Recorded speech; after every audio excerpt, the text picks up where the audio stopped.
An application form. First of all applicant for employment, आप कहीं भी जॉब के लिए अप्लाई करने जा रहे हो, उनका एक एप्लीकेशन फॉर्म होता है, आपने उसको कैसे फिल करना है यहाँ पे वो बताया जाएगा।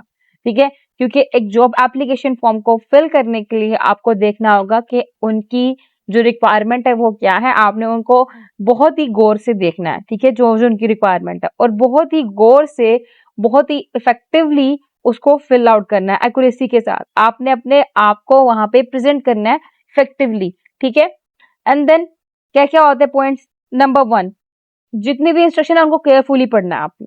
ठीक है, उनको क्या चीजें चाहिए, क्या चीजें नहीं चाहिए, उनकी क्या रिक्वायरमेंट्स हैं, सबको एक क्लोज अटेंशन देनी है। देन गैदर नेसेसरी इन्फॉर्मेशन, जो भी नेसेसरी इन्फॉर्मेशन है आपके फॉर्म के अंदर, लाइक आपके रेफरेंसेस, हिस्ट्री, एम्प्लॉयमेंट, या फिर कोई बैकग्राउंड, एजुकेशनल बैकग्राउंड, आपकी पर्सनल डिटेल्स, ये सब कुछ आपने गौर से देखते हुए देना है। पर्सनल इन्फॉर्मेशन जैसे कि कॉन्टैक्ट नंबर हो गया, एड्रेस नंबर हो गया, एड्रेस हो गया, ईमेल हो गया, आपने अपना कॉन्टैक्ट नंबर भी बिल्कुल ठीक देना है, एड्रेस भी बिल्कुल ठीक देना है, और ईमेल भी, क्योंकि उन्होंने आपको वहां से रीच आउट करना है। आपने अपनी एजुकेशन हिस्ट्री उनको देनी है, जो जो उनकी रिक्वायरमेंट है उसके according. And then employment history क्या थी, अगर आपने कहीं भी कोई काम किया पहले, तो आपको उसको इन ब्रीफ फॉर्म में वहां पे अपने एप्लीकेशन के अंदर फिल आउट करना है। अपनी स्किल्स एंड क्वालिफिकेशन बतानी है। देन रेफरेंसेस अगर पढ़े आपके पास अवेलेबल हैं तो आपने उसको जरूर प्रोवाइड करना है, उनके नेम्स, उनके कॉन्टैक्ट इन्फॉर्मेशन, और उसके साथ रिलेशनशिप क्या है आपका, आपने ये बताना है।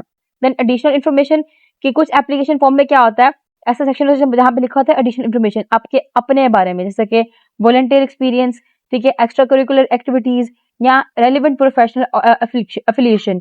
ठीक है, तो आपने इस सेक्शन को जस्ट अपना शो केस के लिए यूज करना है, लाइक अपने आप को बताने के लिए, अपने आप की एफिशिएंसी दिखाने के लिए यूज करना है।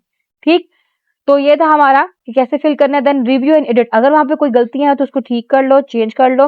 इस चेंजेस के बाद आपने अपनी एप्लीकेशन को फाइनली सबमिट कर लेना है। तो by following these steps and paying attention to details, you can effectively fill out a job application form and present yourself as strong candidate for the position. Clear? तो ये था हमारा आज का लेक्चर। वीडियो हुई कंप्लीट। वीडियो पसंद है video को लाइक भी करके चैनल को सब्सक्राइब करना मत भूलिएगा। दुआ में खास याद रखिएगा। Stay tuned, take care.